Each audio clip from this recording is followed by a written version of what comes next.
వంచకులు. రాసినవారు P. Venugopala Rao గారు. ఒక వర్తకుడు చనిపోతూ తన కొడుకైన జయదేవుణ్ణి దగ్గరకు పిలిచి, నాయనా, నువ్వు ఏ ఊళ్ళోకైనా వర్తకం చెయ్యి కాని కపిల నగరానికి మాత్రం వెళ్ళి వర్తకం చేయకు అని హెచ్చరించాడు. తండ్రి పోయాక జయదేవుడు వర్తకం కొనసాగించాడు. ఒకనాడతను తన తల్లితో, అమ్మా, నేను కపిల నగరానికి వెళుతున్నాను అన్నాడు. ఆ నగరానికి వెళ్ళవద్దని మీ నాన్నగారు చెప్పారు కదురా అన్నది తల్లి. వెళ్ళాలమ్మా, వర్తకం పనే అన్నాడు జయదేవుడు. అతనికి బోలెడంత చందనం చవకగా లభించింది. దానికి కపిల నగరంలో మంచి గిరాకీ ఉన్నదని తెలిసి అతను కపిలకు ప్రయాణమయ్యాడు. 4 మణుగులు తూగే చందనం చెక్క కట్టలను కంచెరగాడిదల మీద వేసుకుని ప్రయాణమై జయదేవుడు ఒకరోజు సాయంకాలానికి కపిల నగరం చేరాడు. అప్పటికి చీకటి పడింది. నగరం వెలుపల ఒక సత్రం ఉన్నది. ఆ సత్రం వద్ద ఉన్న మనుషులు జయదేవుణ్ణి ఆపి, ఈ రాత్రికి మీరు ఈ సత్రంలోనే ఉండటం మంచిది. ఈ పాటికి నగరంలో సత్రాలు మూసేస్తారు అన్నారు. వాళ్ళు 2 మనుషులు. ఒకడు కుంటివాడు, రెండోవాడికి ఒకటే కన్ను. జయదేవుడు తెచ్చిన సరుకును వాళ్లు దించి సత్రం లోపల పెట్టారు. వారిలో కుంటివాడు ఆ సరుకు చందనం చెక్క అని తెలుసుకుని ఒక కట్ట తస్కరించి అందులో సగం సత్రంలోని వంటగదిలో మూలపెట్టి మిగతా సగం ఎత్తుకుపోయి పొయ్యిలో పెట్టాడు. తర్వాత జయదేవుడు భోజనానికి కూర్చున్నప్పుడు ఆ కుంటివాడే అతని వద్దకు వచ్చి, ఇంతకు నీ వెంట తెచ్చిన సరుకు ఏమిటి అని అడిగాడు. చందనం చెక్క అన్నాడు జయదేవుడు. అయ్యో పిచ్చివాడా, కపిల నగరానికి చందనం చెక్క తెచ్చావా? ఇక్కడ దానికి ధర రాదే. దాన్ని వంట చెరుకుగా వాడతాం. ఈ ఊళ్ళో ఎవరినడిగినా చందనం చెక్క ఊరికే ఇస్తారు. కావలిస్తే చూడు అంటూ కుంటివాడు పొయ్యిలో కాలుతున్న చందనం చెక్కను తెచ్చి చూపాడు. జయదేవుడు హతాశుడైపోయాడు. అతని ముఖాన విషాదం గమనించి కుంటివాడు, చాలా దూరం నుంచి ఎంతో శ్రమపడి సరుకుతో వచ్చావు. దీన్ని మళ్లీ తీసుకుపోవటం నీకెంత బాధో నేను తెలుసుకోగలను. మా నగరాన్ని బతికున్నంత కాలము తిట్టుకుంటావు. అది నాకిష్టం లేదు. నీకు అభ్యంతరం లేకపోతే 7 మొహరీలకు నీ సరుకు నేనే కొంటాను. నీకు దారి ఖర్చులన్నా గిట్టుబాటవుతాయి అన్నాడు. జయదేవుడు అలా చేయటమే మంచిదేమో అనుకున్నాడు. మర్నాడు ఉదయం అతను నగరం చూద్దామని బయలుదేరాడు. ఎంత దూరం వెళ్లి లాభసాటిగా వర్తకం చేయకపోగా నగరమైనా చూడకుండా పోతే తనని చూసి అంతా నవ్వుతారని అతనికి తోచింది. అతను నగరంలోని ఒక దుకాణంలోకి ప్రవేశించాడు. దుకాణందారు వయసు మళ్లినవాడు. చాలా మంచివాడుగా కనిపించాడు. ఆయనతో జయదేవుడు, వ్యాపారం బాగా ఉన్నదా బాబుగారు? నేను వర్తకుణ్ణే. మాది ఫలానా నగరం అన్నాడు. ఇద్దరూ కాసేపు మాట్లాడుకున్నారు. మధ్యలో జయదేవుడు, ఇక్కడ చందనం చెక్క ఎలా దొరుకుతున్నది అని దుకాణదారును అడిగాడు. ఎంత కావాలి నాయనా అని దుకాణదారు అడిగాడు. 4-5 మణుగులు అన్నాడు జయదేవుడు. 4-5 మణుగులే? ఊరంతా గాలించినా నీకు కట్టెడు దొరకదు బాబూ అన్నాడు దుకాణదారు. జయదేవుడు నిర్ఘాంతపోయాడు. అతను దుకాణదారుతో, నాకు పెద్ద కష్టం వచ్చి పడింది బాబుగారు అంటూ తాను దిగిన సత్రంలో జరిగినదంతా చెప్పాడు. అంతా విని ఆ దుకాణదారు, నాయనా, ఊరి బయట ఉన్న ఆ సత్రంలో 2 దొంగ వెధవలున్నారు. వాళ్ళు అందర్నీ మోసం చేస్తున్నారు. వాళ్లల్లో ఒకడు కుంటివాడు, రెండోవాడు ఒంటికంటివాడు. వాళ్ల మోసాలకు విరుగుడు చెప్పగలవాడు ఒక్కడే ఉన్నాడు. వాడు సత్రం వంటవాడు. వాణ్ణి మంచి చేసుకో అని సలహా ఇచ్చాడు. జయదేవుడు సత్రానికి తిరిగి వెళ్లి అక్కడి వంటవాడి సహాయం కోరుతూ డబ్బు ఇస్తానన్నాడు. నాకు డబ్బేమీ అవసరం లేదు. ఇవాళ రాత్రి మోసగాళ్లు ఒక జోస్యుణ్ణి కలుసుకుని మాట్లాడతారు. ఆ సమావేశం నీ గది పక్కన ఉండే గదిలోనే జరుగుతుంది. వాళ్ల సంభాషణ శ్రద్ధగా ఆలకించి నీకు చేతనైనది చెయ్యి అని వంటవాడు సలహా ఇచ్చాడు. జయదేవుడు ఆ రాత్రి పక్క గదిలో జరిగే సంభాషణ అంతా విన్నాడు. కొత్తగా ఒక వర్తకుడు వచ్చాడు. అతని దగ్గర ఉన్న చందనం చెక్కను 7 మొహరీలకు కొంటున్నాం. దానిమీద మాకు ఏపాటి లాభం వస్తుంది అని మోసగాళ్లు జోస్యుణ్ణి అడిగారు. ఈ వర్తకుడు ఎంత దూరం వచ్చాడంటే వెరివాడై ఉండడు. వాడు తనకు 7 మొహరీలు వద్దని 7 మానికల ఈగలు ఇవ్వమని అంటే మీరేం చేస్తారు అన్నాడు జోస్యుడు. అటువంటి ఆలోచన వాడికి ఎందుకు వస్తుంది అన్నారు మోసగాళ్లు. తెల్లవారగానే జయదేవుడు నగరంలోని న్యాయాధికారి వద్దకు వెళ్లి, అయ్యా, నేను వర్తకం చేసుకునేందుకు ఈ నగరం వచ్చాను. నా వద్ద ఉన్న చందనం చెక్కను ఊరి బయటి సత్రంలో ఉండే 2 మనుషులు కొంటామన్నారు. నేను వెంటనే మా దేశానికి తిరిగి వెళ్ళాలి. తమరు నా సరుకు మూల్యం ఇప్పించాలి అన్నాడు. న్యాయాధికారి మోసగాళ్లను ఇద్దరినీ పిలిపించి, ఈ పెద్ద మనిషి సరుకు కొంటామన్నారట. ధర ఇచ్చి ఆయనను పంపరాదా అని అడిగాడు. మేం సరుకుకు 7 మొహరీలు ఇస్తాం అన్నారు మోసగాళ్లు. నాకు బంగారం అవసరం లేదు. నా సరుకు ధర 7 మాణికల ఈగలు అన్నాడు జయదేవుడు. మోసగాళ్లు నిర్ఘాంతపోయి ఒకరి మొహాలు ఒకరు చూసుకుని తమకీ బేరం వద్దన్నారు. జయదేవుడు తన సరుకును నగరంలోని మంచి ధరకు అమ్ముకున్నాడు. ఆ రోజే ఒంటికంటివాడు నగరంలో మరొక న్యాయాధికారి వద్దకు వెళ్లి, అయ్యా, జయదేవుడనేవాడు వర్తకం కోసమని వచ్చి ఊరి బయట సత్రంలో దిగాడు. అతనిది మా ఊరే. ఆ అబ్బాయి పుట్టినప్పుడు అతనికి ఒక కన్ను లేదు. అతని తండ్రి అందుకు విచారిస్తుంటే నేను నా కన్ను ఒకటి అరువిచ్చాను. ఇప్పుడు అతను జీవితంలో స్థిరపడ్డాడు కనుక నా కన్ను నాకు తిరిగి ఇప్పించండి అన్నాడు. ఆ న్యాయాధికారి జయదేవుణ్ణి పిలిపించి, నువ్వు ఒక్క కన్నుతో పుడితే ఈ మనిషి నీకు తన కన్ను ఒకటి అరువిచ్చాడట. దాన్ని ఇప్పుడు తిరిగి ఇయ్యమంటున్నాడు. ఏమంటావు అని అడిగాడు. ఈ మనిషిని నేనెన్నడూ చూడలేదు అన్నాడు జయదేవుడు. అతనిది మీ ఊరేనట. మీ నాన్నగారిని ఎరుగునట. తన రెండో కన్నును నీకిచ్చాడట అన్నాడు న్యాయాధిపతి. జయదేవుడు కొంచెం ఆలోచించి, అదంతా నిజమో కాదో తెలుసుకోవటం మంచిది. అతని కన్ను పీకమనండి, నాది కూడా పీకుతాను. రెండూ తూచి వాటి బరువు ప్రమాణము ఒకటిగా ఉంటే నా కన్ను అతనికిచ్చేస్తాను అన్నాడు. అలాగే చేద్దాం అన్నాడు న్యాయాధికారి. ఒంటికన్ను వాడికి ఠారెత్తింది. ఎందుకు పోనివ్వండి, ఒకసారి దానం చేసినది మళ్ళీ తీసుకోవటం ఏమంత బాగుండదు అని ఒంటికన్నువాడు జారుకున్నాడు. ఈ విధంగా మోసగాళ్ల నుంచి బయటపడి తాను వచ్చిన పని ఎలాగో పూర్తి చేసుకుని జయదేవుడు తన ఊరికి తిరిగి వెళ్ళిపోయాడు. బేతాళ కథలు జయాపజయాలు. పట్టువదలని విక్రమార్కుడు చెట్టు వద్దకు తిరిగి వెళ్లి చెట్టుపైనుంచి శవాన్ని దించి భుజాన వేసుకుని ఎప్పటిలాగే మౌనంగా శ్మశానంకేసి నడవసాగాడు. అప్పుడు శవంలోని బేతాళుడు, రాజా, నీ పట్టుదల ఎంతో మెచ్చుకోదగినది. కాని ఒక్కొక్కప్పుడు ఎంతో సమర్థులు కూడా తమ పట్టుదలను విడిచిపుచ్చి అందుబాటులో ఉన్న ఫలితాన్ని చేయిజారిపోనిస్తారు. ఇందుకు నిదర్శనంగా నీకు సువర్ణకేటపుర యువరాజైన జయసింహుడి కథ చెబుతాను. శ్రమ తెలియకుండా విను అంటూ ఇలా చెప్పసాగాడు.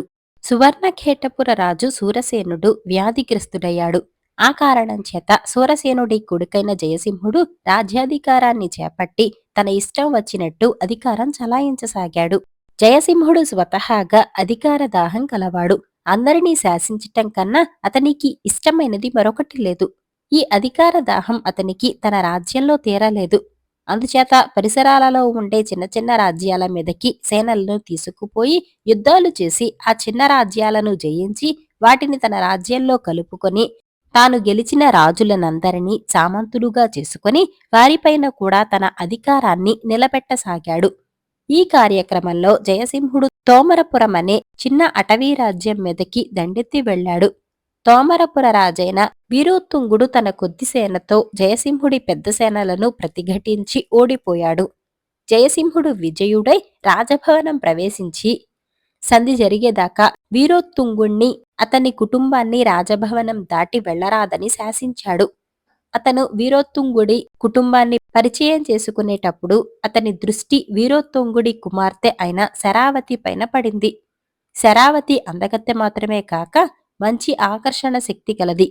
ఆమె జయసింహుణ్ణి బలంగా ఆకర్షించింది. అప్పటికింకా పెళ్లికాని జయసింహుడు తనకు తగిన భార్య శరావతి మాత్రమేనని, ఆమెను వదిలి మరొకరిని తన భార్యగా చేసుకోవటం అసంభవమని అనుకున్నాడు. ఈ కారణం చేత అతను వీరోత్తుంగుడి పట్ల తన వైఖరి పూర్తిగా మార్చుకుని, మన మధ్య సంధి జరగవలసి ఉన్నది. వేరే షరతులు అనవసరం. మీ కుమార్తెను నాకిచ్చి పెళ్లి చేసినట్టయితే మీ రాజ్యం మీకు తిరిగి ఇచ్చేస్తాను. మనకు యుద్ధమే జరగలేదు అనుకుందాం అన్నాడు. నా కుమార్తెతో మాట్లాడి చెబుతాను అన్నాడు వీరోత్తుంగుడు. ఆయన తన అభిప్రాయం అడిగినప్పుడు శరావతి, నా పెళ్లి గురించి నాకు ఏ అభిప్రాయం లేదు. మీరు ఎవరిని పెళ్లాడమంటే వారిని పెళ్లాడతాను అన్నది. నిజానికి నిన్ను ఇతనికి ఇవ్వటం నాకు అంతగా ఇష్టం లేదు. చూడటానికి అందగాడే కాని అతని అధికార దాహము, రాజ్యదాహము ఇంత అంత కాదని చెబుతారు. కఠిన శాసనుడని కూడా విన్నాను. నేను నిన్ను మనస్ఫూర్తిగా తనకివ్వకపోతే బలాత్కారంగానైనా పెళ్లాడగలడు. ఆ పైన చాలా కీడు చేయగలడు కూడా అన్నాడు వీరోత్తుంగుడు కుమార్తెతో. అలాటప్పుడు అతని ఇష్టప్రకారమే చేయండి అన్నది శరావతి. వీరోత్తుంగుడు జయసింహుడితో తన కుమార్తె పెళ్లికి ఒప్పుకున్నట్లు తెలిపి ముహూర్తం నిశ్చయించి పెళ్లి ప్రయత్నాలు ప్రారంభించాడు. జయసింహుడు పెళ్లి రోజు కోసం ఆత్రంగా ఎదురుచూస్తున్నాడు. అతనికి శరావతితో మాట్లాడాలని ఉన్నది కాని అవకాశం చిక్కలేదు. ఒకనాడు శరావతి ఇద్దరు ముగ్గురు చెలికెత్తెలను వెంట పెట్టుకుని నగరం వెలుపల కొండ మీద ఉన్న కాళీ ఆలయం పూజ కోసం వెళ్ళింది. ఈ సంగతి తెలియగానే జయసింహుడు ఆమెను కలుసుకోవటానికి తాను కూడా ఒంటరిగా ఆ ఆలయానికి బయలుదేరాడు.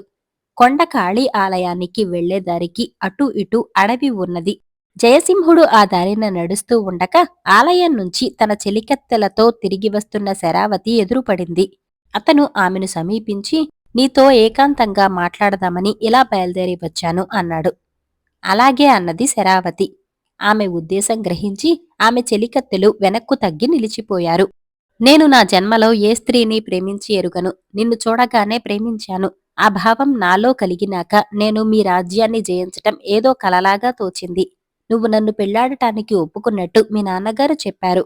కాని నేను ఒక సంగతి తెలుసుకోగోరుతున్నాను. నువ్వు నన్ను ప్రేమించే పెళ్లికి ఒప్పుకున్నావా, లేక నేను యుద్ధంలో నీ తండ్రిని గెలిచానని ఒప్పుకున్నావా అని జయసింహుడు శరావతిని అడిగాడు. నాకు ప్రేమంటే ఏమిటో తెలియదు. మీరు గెలవటము, మా తండ్రి ఓడటము నాకు సంబంధించిన విషయాలు కావు. మా నాన్న నన్ను ఎవరికిచ్చి పెళ్లి చేస్తే వారిని పెళ్లాడటానికి సిద్ధంగా ఉన్నాను అన్నది శరావతి.